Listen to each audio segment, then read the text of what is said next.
योग एक वो प्रक्रिया है जिसमें आप अपने आप को स्वस्थ रखते हो। ये मत समझ लेना कि योग के माध्यम से आप पहलवान बन जाओगे या बॉडी बिल्डर बन जाओगे, ऐसा नहीं होता। योग के माध्यम से आप अपने आप को स्वस्थ रखोगे और बीमारियों से अपने आप को दूर रख सकोगे। जो बीमारियां हो जाती हैं अमूमन लोगों में, वो दूर हो जाती हैं। मैंने इन योग साधना को 3 भागों में बांट दिया है। एक वो योग आसन जो कि 50 साल के बाद किए जाते हैं, अर्थात वो व्यक्ति जो 50 साल से ऊपर हो चुके हैं, 60 साल से ऊपर हो चुके हैं, उनके ये लाभदायक है। अर्थात मैं यदि वो आसन आपको बताऊं कि जो बचपन में किए जाते हैं, 17-18 साल के बच्चे कर लेते हैं, तो वो आप न कर सकोगे। तो 3 साल से 18 साल तक के बच्चे भिन्न प्रकार के आसन करते हैं। और ये जो आसन कर रहे हैं आप देख रहे होंगे कि इसमें आप अपने सर को दूसरी तरफ मोड़ करके 45 डिग्री पर मोड़ करके उसको आप अपने हथेलियों से दबाते हैं, जिससे आपकी गर्दन की जो मांसपेशियां होती हैं, मसल्स होती हैं, वो स्ट्रेंथन होती हैं। धीरे धीरे इन्हें दबाते हैं, धीरे धीरे छोड़ देते हैं। ये दबा रहे हैं बाएं हाथ से और धीरे धीरे प्रेशर डालते हैं, धीरे धीरे छोड़ देते हैं। और आप देखिए, पुनः हमने सर को दूसरी तरफ मोड़ लिया है और दाहिने हाथ से दबा रहे हैं और छोड़ रहे हैं। थोड़ा रिलैक्स करिए। रिलैक्स करने के बाद अपने आप को बिल्कुल ढीला छोड़ दीजिए। अब गर्दन का, सर का संचालन देखिए। क्लॉकवाइज और एंटी क्लॉकवाइज घुमाएंगे, इसको धीरे धीरे घुमाएंगे, तेजी से नहीं करेंगे। और धीरे धीरे घुमाने से लाभ होगा आपको। तेजी से करने में आप अपनी गर्दन को नुकसान पहुंचा सकते हैं, क्योंकि आपकी उम्र 60 साल से ऊपर हो चुकी है। यदि आपको किसी प्रकार की गर्दन की बीमारी है, जिसको सर्वाइकल डिस्क प्रोलेप्स कहते हैं या सर्वाइकल स्पॉन्डिलाइटिस कहते हैं, जो सीवियर स्टेज की होती है, तो ऐसे रोगियों को ये करना उचित नहीं है। अब ये हाथों की एक्सरसाइज को देखिए। दोनों मुट्ठियों को बांध लिया, आपस में मिला लिया।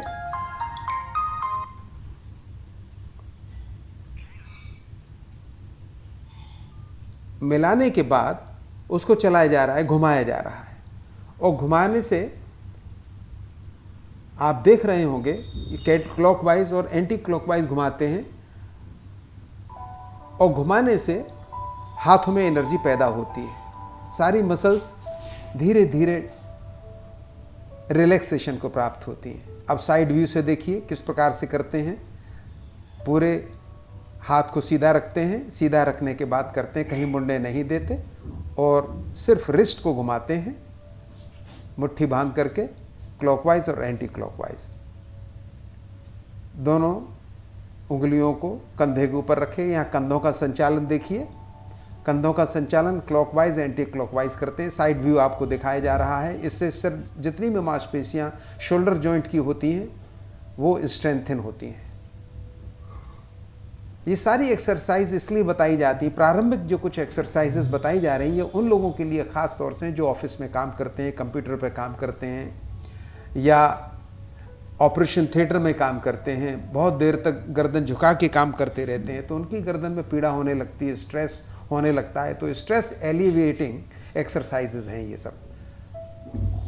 शोल्डर में दर्द होने लगता है, शोल्डर इससे रिलैक्सेशन होता है। तो ये सब चीज़ें बहुत ही लाभदायक हैं। तो जितने ऑफिसर्स लाइन के लोग हैं, जो कुर्सी पर बैठ करके काम करते हैं, स्टूडेंट्स खास करके जो कि बहुत देर तक एक ही कुर्सी पर बैठ करके कंप्यूटर के सामने काम करते रहते हैं, उनको थकान होने लगती है, तो वो इन एक्सरसाइज को करें। These are all relaxing exercises. अब धीरे धीरे आप देखो मुट्ठी को बांध रहे हैं, खोल रहे हैं। इससे जितनी भी बाइसेप्स मसल्स हैं,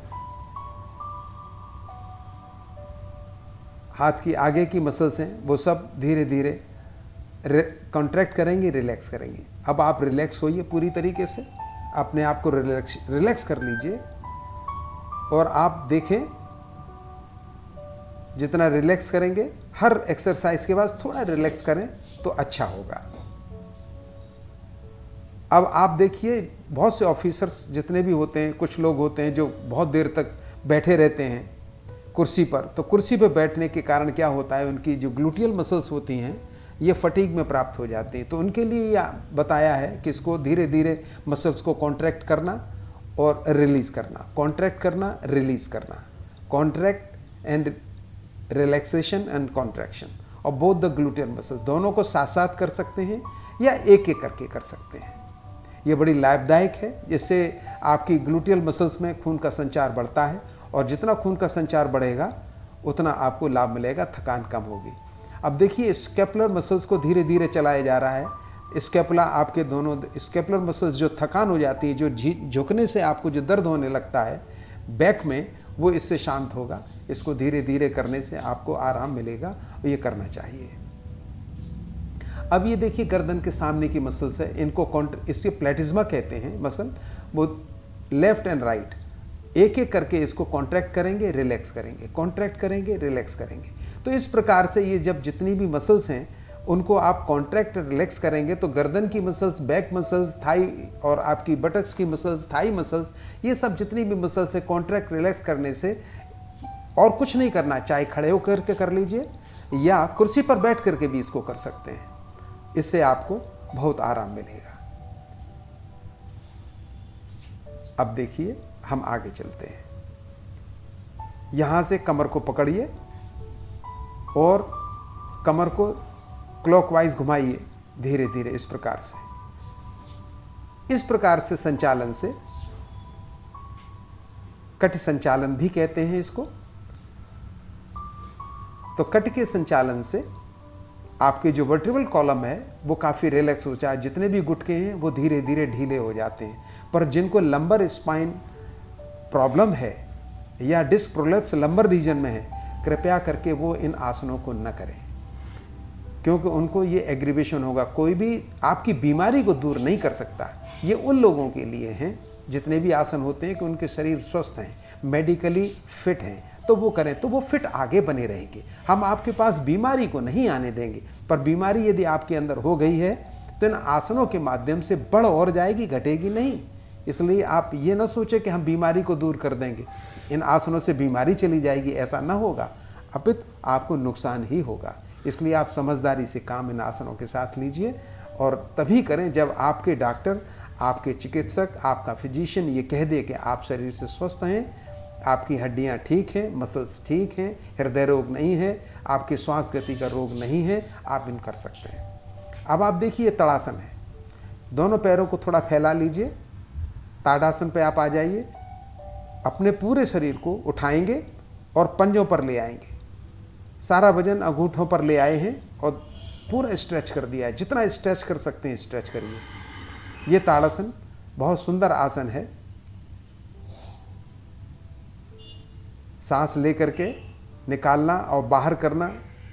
जब ऊपर ले जाते हैं हाथों को, सांस भर के ले जाते हैं, जब नीचे लाते हैं तो सांस बाहर कर देते हैं और रिलैक्स करते हैं।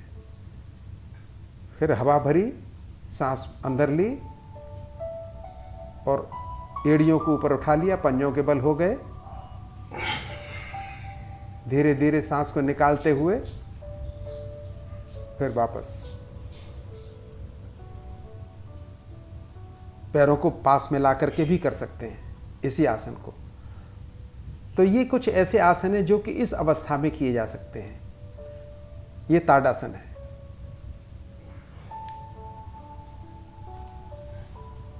तो मैंने एक बार कहा था आपसे कि जितने भी आसन हैं ये उन लोगों के लिए डिजाइन किए गए हैं जो कि 50 या 60 साल से ऊपर हो चुके हैं। यंग लोग नहीं, यंग लोगों के लिए नहीं है। यंग लोग कर सकते हैं निसंदेह, परंतु आप ये मान करके चलें वो और कठिन आसन भी लगा सकते हैं। अब ये अर्ध ताड़ासन है। अब आप देखिए, इसमें एक पैर को बगल से लगा लिया गया है। आप इसमें डिसबैलेंस भी हो सकते हैं, घबराने की बात नहीं है। यदि ऐसा होता भी है तो चिंता मत करें। पुनः आप इसको रखिए, यहां पर फिक्स करिए और धीरे से ऊपर ले जाइए और अपने आप को स्ट्रेच कर दीजिए। और एक पैर पर बैलेंस कर दीजिए। ये मेंटल एंड फिजिकल हेल्थ के लिए बड़ा उपयोगी है। यदि आप ये कर लेते हैं एक पैर पर, तो आप ये मान लेना कि आपको कभी भी सेरिब्रल स्ट्रोक नहीं होगा। यदि आप कर सकते हैं ये इस बात का प्रमाण है। जो लोग ये लगा लेते हैं, जो व्यक्ति इस आसन को करीब 5 मिनट भी लगा लेंगे, उनको जीवन में कभी सेरिब्रल स्ट्रोक नहीं हो सकता। अब पैर को बदल लीजिए, पूरे पैर को जंघा से सटा लीजिए, एड़ी को ऊपर रखते हुए धीरे धीरे जाइए। ऐसे करके आप अपने आप को बैलेंस करते हैं प्रारंभिक स्थिति में। जब बैलेंस कर लें, उसके बाद दोनों हाथों को ऊपर ले जाइए। अपने फिर बॉडी को पूरा स्ट्रेच कर लें। धीरे धीरे श्वास को लेते रहें, निकालते रहें।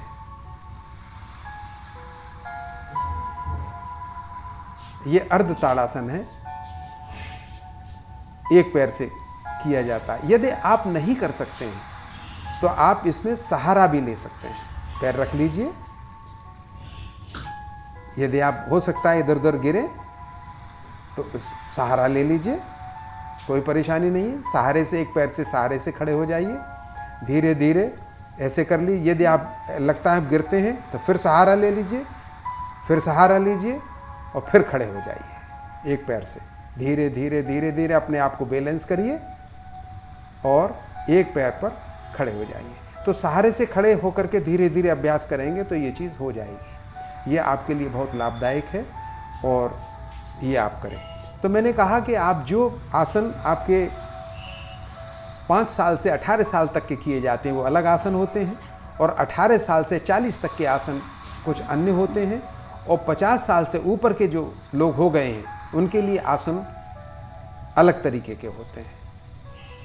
ताड़ासन बहुत महत्वपूर्ण आसन है, ये प्रत्येक को करना चाहिए। इसमें ज़्यादा जोखिम नहीं है। किसी भी प्रकार का कोई भी रोग हो उसमें ये किया जा सकता है। हर प्रकार के रोग में किया जा सकता है। ये मानसिक और शारीरिक संतुलन बनाता है, हृदय गति को ठीक रखता है।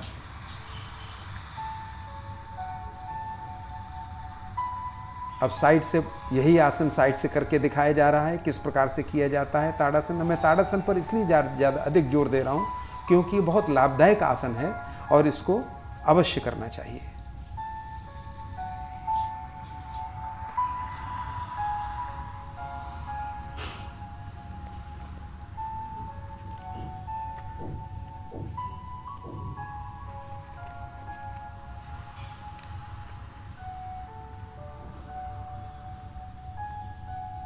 इसके जो बेनिफिट्स होते हैं इस आसन के, ताड़ासन के, वो फिजिकल एंड मेंटल बैलेंस के लिए होता है। ओबेसिटी को भी दूर करता है, कॉन्स्टिपेशन भी ठीक रखता है, जो आपके भीतर डाइजेस्टिव प्रॉब्लम्स होती हैं उनको भी सॉल्व करता है, और आपकी बॉडी पोस्चर आपकी ठीक रखता है। शियाटिका में भी फायदा करता है, और it's very much beneficial in treating hypertension. अब हम सूर्य नमस्कार की ओर आ रहे हैं। सूर्य नमस्कार में करीब 12 आसन होते हैं। 12 आसन मिलकर के सूर्य नमस्कार बनता है। आप ये देख रहे हैं, इस प्रकार से ये सूर्य नमस्कार किया जाता है, और यहाँ से अब आपके भिन्न प्रकार के आसन प्रारंभ होते हैं।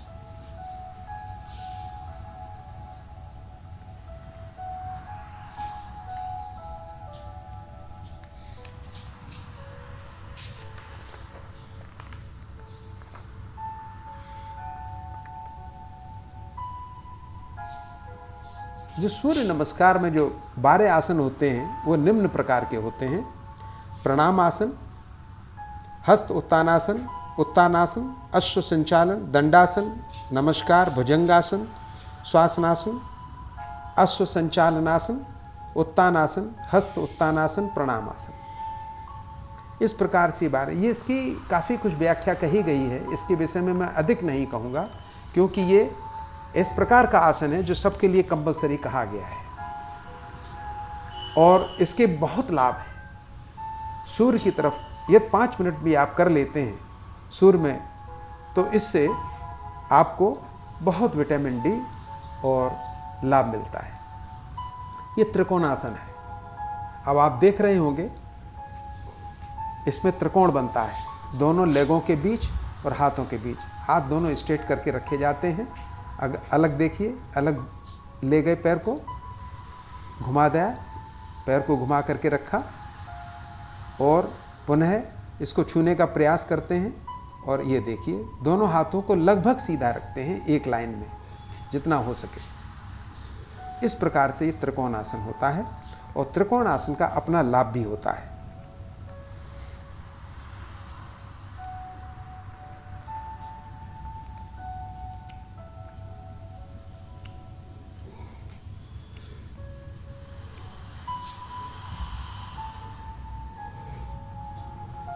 लेग्स, नी एंड आर्म और चेस्ट को ये स्ट्रेंथन करता है।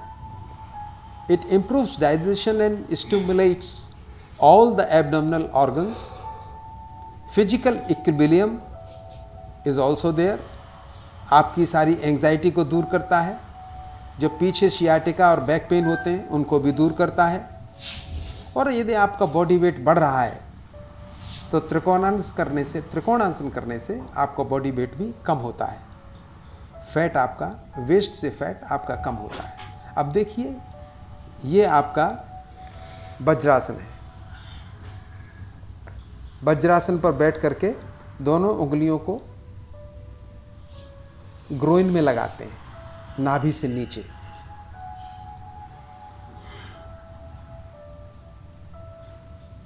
और धीरे धीरे सांस निकालते हुए जाइए और नाक के द्वारा भ्रूण को छूने का प्रयास करिए। यह नहीं छू सकते तो जहां तक हो सकता है वहां तक झुकें। इस आसन के बहुत बड़े लाभ हैं।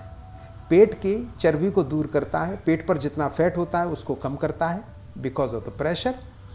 और इससे जब आपकी आंतों पर दबाव पड़ता है, अब देखिए दोनों हाथों से मिलाए और नाभि के पास रखा और दबाया। उसको दबाने के बाद फिर इसी प्रकार झुकेंगे और नाक को नीचे ले जाएंगे और नाक से कोशिश ये करेंगे कि हम फर्श को छू सकें। यदि नहीं छू सकते तो कोई प्रॉब्लम नहीं। दबाइए। दबाने के बाद श्वास निकालते हुए फर्श को छूने का प्रयास करें नाक के द्वारा। जब आप दबाते हैं तो सारे इंटरनल ऑर्गन जो अंदर आपके पेट में है, लिवर है, पैनक्रियाज है, स्प्लीन है, सभी के सभी स्क्वीज होती हैं। वो उनके ऊपर प्रेशर पड़ता है। ये डायबिटीज़ वालों के लिए बहुत लाभदायी आसन है। जिनको डायबिटीज़ होती है वो इसको जरूर करें।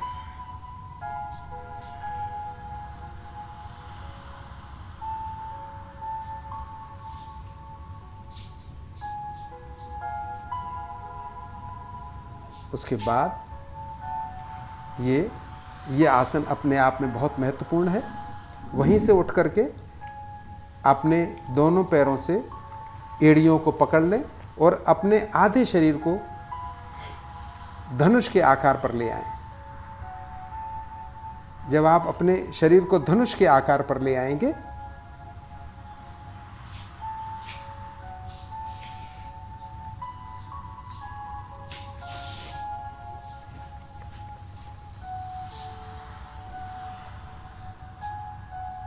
पुनः आप अपने पूरे शरीर को एड़ियों पर, पंजों पर बैलेंस करने का प्रयास करें। ये स्प्रिंग का काम करता है। यदि इस आसन को आप कर सकें तो बहुत अच्छा है। ये किसी अच्छे अनुभवी योग्य व्यक्ति के सानिध्य में ही करना चाहिए, क्योंकि यह कुंडलिनी स्फुरण करता है।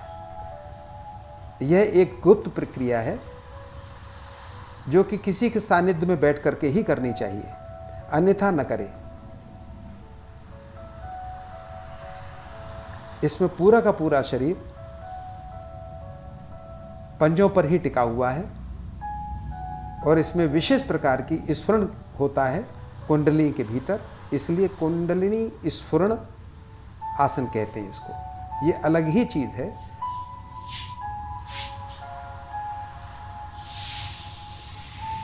अलग ही प्रकार का आसन है। हर व्यक्ति इसको संभव नहीं कर सकता। जो कुंडलिनी शक्ति योग जगाना चाहते हैं वही इसको करें।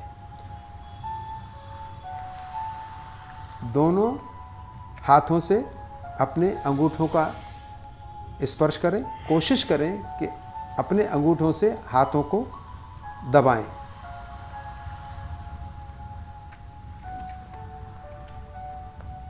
इस तरह से स्ट्रेच करें।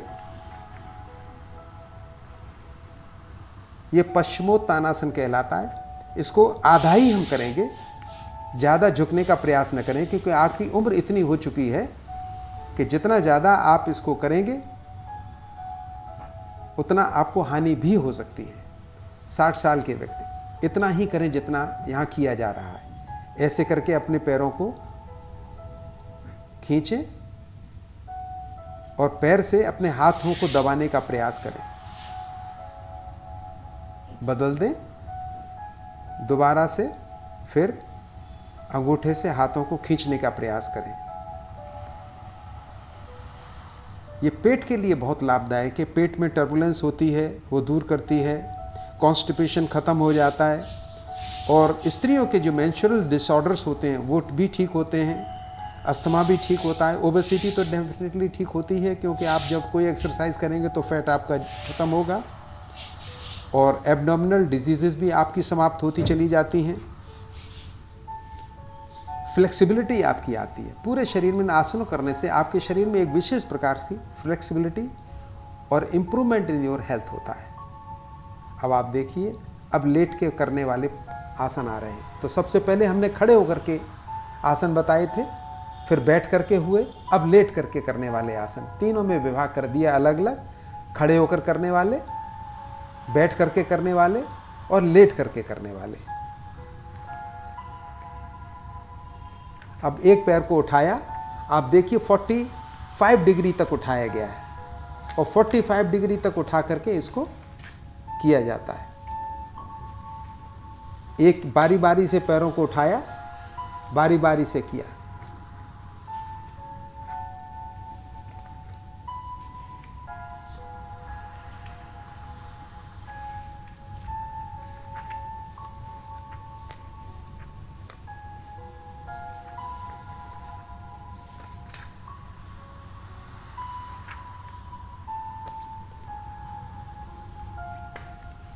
इससे आपकी एब्डोमिनल मसल्स बड़ा स्ट्रेंथन होती हैं।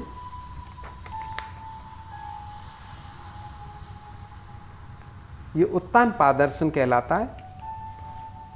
पादों का उठाना, उत्तान पादासन। 45 डिग्री एंगल तक उठाते हैं, फिर धीरे धीरे लाते हैं नीचे और धीरे धीरे उठाते हैं।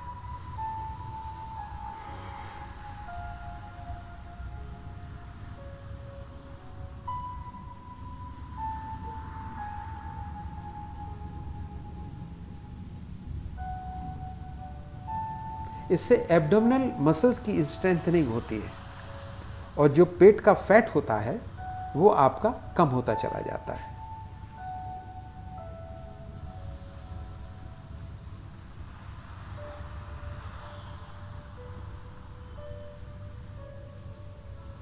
ये होता है नौकासन। इसमें आप अपने हाथों को नी के पीछे रखते हैं और पैरों को सीधा रखते हैं और बैलेंस करने की कोशिश करते हैं। इस प्रकार से नौकासन करने से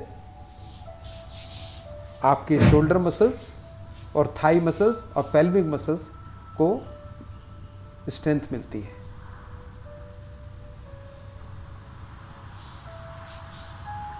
अब देखिए, दोनों तरफ घुटनों को लाया ले जाया जा रहा है धीरे धीरे। इससे, इस आसन से गर्दन एक तरफ जाती है, अपोजिट। ये rotational movement of the vertebral column है। जिधर आपके घुटने जा रहे हैं उसके अपोजिट में आपका हेड का मूवमेंट होता है। तो इस प्रकार से twisting of the vertebral column, पूरे वर्टिब्रल कॉलम की जितने भी गुटके होते हैं, मन के होते हैं, उनमें सब में रिलैक्सेशन होता है। ऐसा लगता है जैसे पूरे के पूरे वर्टिब्रल कॉलम को कोई रोटेट कर रहा हो, ऊपर से नीचे तक कोई पकड़ के रोटेट कर रहा हो। आप इसको कल्पना कर सकते हैं। तो वर्टिब्रल कॉलम की सबसे मुख्य आसन है, मुख्य क्रिया है, इसको करना अति आवश्यक है। यदि आपके वर्टिब्रल कॉलम में किसी प्रकार की कोई कमी नहीं है तो इसको आप कर सकते हैं।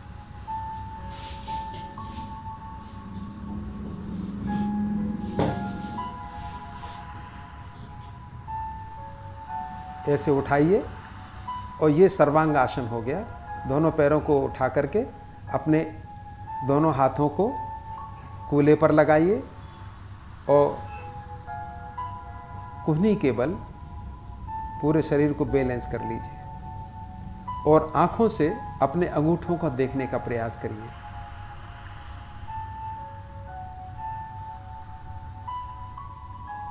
इस आसन के द्वारा पीछे की तरफ बहुत से लोग ले जाते हैं सर्वांग आसन में, पर उतना मैं इस अवस्था पर ले जाने के लिए नहीं कहता।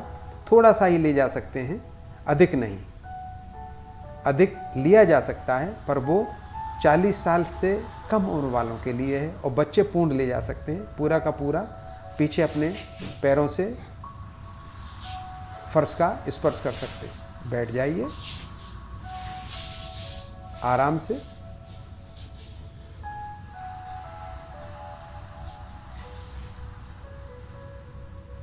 अपने चेहरे को मालिश कर लेने, थोड़ा पसीना आ गया है तो पोंछने। यह पसीना बड़ा उपयोगी होता है, इसमें पसीना और तेल मिश्रित होता है, इसको अपने पे लगा लें। अब देखिए ये आप यहाँ से हम दिखा रहे हैं,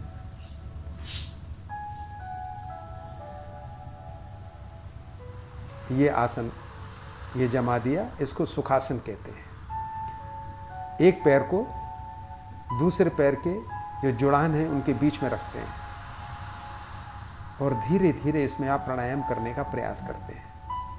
हमने किसी भी प्रकार से आपको वो आसन नहीं बताए हैं जो कि बहुत कठिन होते हैं। उतने ही आसन करें जितने के आप कर सकते हैं। यदि आपको कठिन आसन बता दिए जाएंगे या प्राणायाम बता दिए जाएंगे तो आप कर नहीं पाएंगे, आपका मन ऊब जाएगा और कमरे से भाग जाएंगे। कोशिश ये करें आप कि आप बहुत कम से कम वस्त्र पहने जब आप करें तब। ये सिद्धासन है। एड़ी लगाई योनि के नीचे और दूसरी एड़ी योनि के ऊपर, तो दोनों एड़ियों के बीच में आपकी योनि दब जाती है। ये होगा आपका सिद्धासन।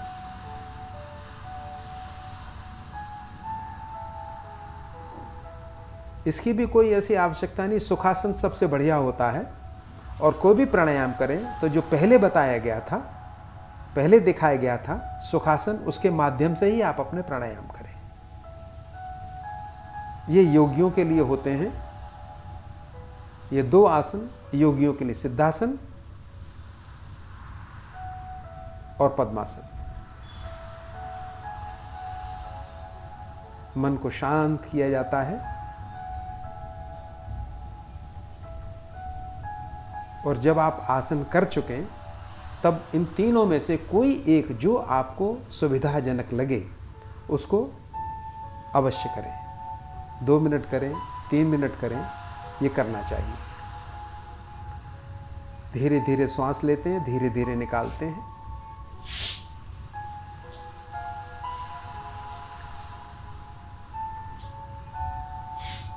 अब आप देखें किस तरह से पद्मासन लगाते हैं। फिर वही बताया जा रहा है सिद्धासन कैसे लगाया गया। एड़ी जमाते हैं, दोनों एड़ियों के बीच में अपनी योनि को दबाते हैं। एक एड़ी योनि के नीचे, एक एड़ी योनि के ऊपर, जिससे कि दोनों एड़ियों के बीच में आपकी योनि का स्थान आना चाहिए।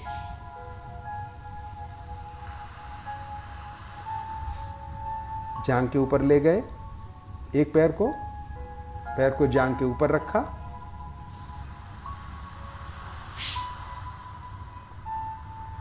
और दूसरे पैर को उठाया। ये थोड़ा कठिन होता है, पर अभ्यास करने पर, धीरे धीरे अभ्यास करने पर आ जाता है। एक बार आ जाएगा तो फिर इसमें बड़ा, ये योगी लोग ही करते हैं इस आसन को। और इसके आराम से बैठे फिर आप, और इसके बाद ध्यान लगावें। ये पद्मासन कहलाता है। सबसे उत्कृष्ट कोटि का जो आसन है वो यही कहलाता है। जो कि योग की अच्छी शिक्षा प्राप्त करते हैं, जो योगी लोग होते हैं, वो इसी आसन के माध्यम से अपनी योग साधना करते हैं। इससे उत्कृष्ट कोटि का साधना के लिए कोई भी आसन बना नहीं है। इससे आपकी मानसिक और शारीरिक सभी नसें आपकी संतुलन में आती हैं। धीरे धीरे श्वास लेना, धीरे धीरे श्वास को छोड़ना।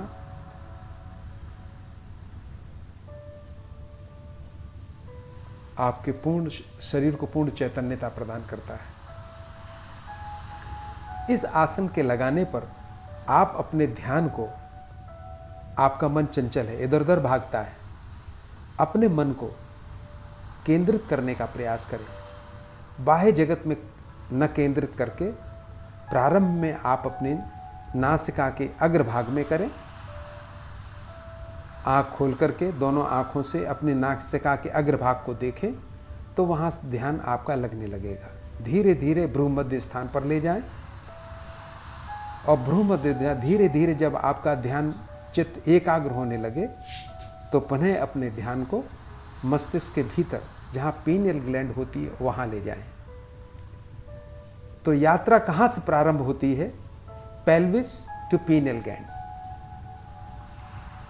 तो योग जो है एक यात्रा है, from pelvis to pineal gland. Pelvis एक वह जगह है जहाँ से संसार चक्र घूमता है, आपका जन्म होता है, सारी संसार क्रियाएं होती हैं। और मस्तिष्क में बैठी है पीनियल ग्लैंड, तीसरी आंख है सहस्र सार का जगह है। तो आपकी यात्रा यहाँ से वहाँ तक होनी है, from pelvis to pineal gland. योगी लोग इसी को प्राप्त करने के लिए अपनी ऊर्जा का गमन पेल्विस टू पीनियल ग्लैंड ले जाते हैं। ऊर्जा धीरे धीरे उठती है। आपका शरीर एक ऊर्जा का बना हुआ है। आपके शरीर में दो चीज़ें हैं, एक तो शरीर है और आत्मा है। शरीर को स्वस्थ रखने के लिए आसन और प्राणायाम करने पड़ते हैं। जब शरीर स्वस्थ रहता है तो आपको साधना करने में सहायता मिलती है। रोगी शरीर से किसी प्रकार की कोई साधना नहीं की जा सकती। इसलिए शरीर का स्वस्थ होना परम आवश्यक है। कोई भी कार्य करेंगे, यदि आपका शरीर स्वस्थ रहेगा तो आप व्यापार भी अच्छा कर पाएंगे, अच्छे डॉक्टर हो पाएंगे, अच्छे चिकित्सक हो पाएंगे, अच्छे वकील, अच्छे नागरिक हो पाएंगे, और अच्छे राजनेता भी बन पाएंगे। योगी जी इस चीज़ के विषय में